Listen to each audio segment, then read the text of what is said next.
Anne is a young, brave, and determined girl. She lives in a mountainous rural area where her daily life is closely linked to nature and the wild environment. She is not only a farmer, but also a good hunter, with extensive knowledge of how to survive in the deep forest. One day, Anne decides to take on a big adventure in her life. She will live for a long time in the forest, relying only on herself and what nature gives her.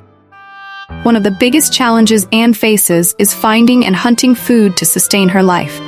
Wild boars, a dangerous animal but also a valuable food source, become her main target. To hunt wild boars, Anne knows that she needs to use her intelligence, skills, and experience to make an effective trap. And this is the story of the process of a girl named Anne making a wild boar trap to survive in the forest. Anne spent time walking around the surrounding forests, looking for traces of wild boars, such as footprints, droppings, and other signs of their presence. She also carefully observed the routes that wild boars often travel, the areas where they often stop to feed and drink water.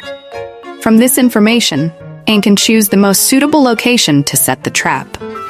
Preparing tools and materials is the next important step, and brought with her a sharp jungle knife, a sturdy rope, and some fishing line. In addition, she also prepared other materials available in the forest, such as tree branches, vines, and rocks to use in the process of making the trap. After carefully studying the terrain and the habits of wild boars, Anne decided to choose a location near a small stream in the forest. This is where wild boars often come to drink water and forage. She noticed that the area was densely wooded, making it easy to hide and set traps without being detected. The location was also on a natural trail that wild boars often use to travel between feeding areas, and believed that this was an ideal place to set traps because there was a high chance of catching wild boars as they passed through.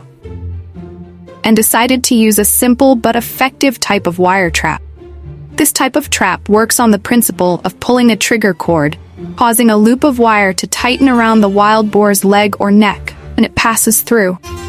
To make this trap, Anne needed some natural materials, such as trees, vines, and a few large stones to secure it. After completing the design, Anne began assembling the parts of the trap.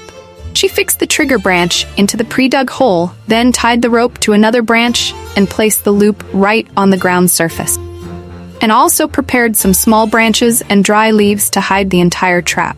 Assembling the trap required meticulousness and skill, and had to make sure that the trap was assembled correctly, without any negligence, because even a small mistake caused the wild boar to detect and avoid the trap, and checks the entire trap one last time before leaving the area, making sure everything is ready and in place, and knows that setting up traps doesn't always work the first time. After setting the trap, she spends time testing it and monitoring the results over the next few days.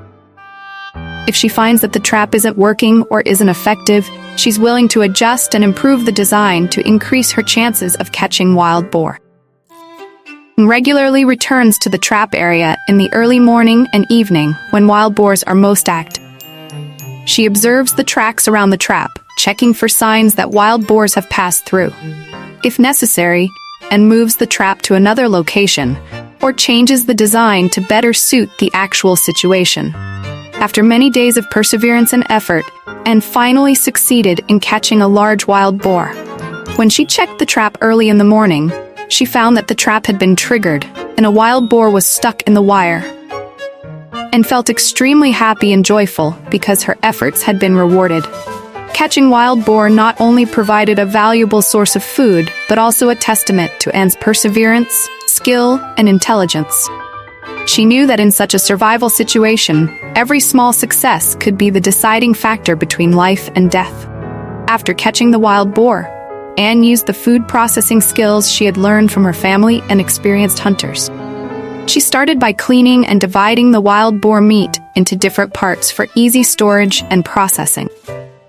In addition to grilling, Anne also used the wild boar meat to make other dishes such as soup and stew, making use of all parts of the animal to avoid waste. She also learned how to preserve the meat by smoking or drying it so that it could be used in the following days. Through the process of making traps and hunting wild boars, Anne learned many valuable lessons about life and survival. If you find this video interesting and valuable, Please subscribe to the channel so we have more motivation to create more interesting videos. Thank you very much, and see you in the next video.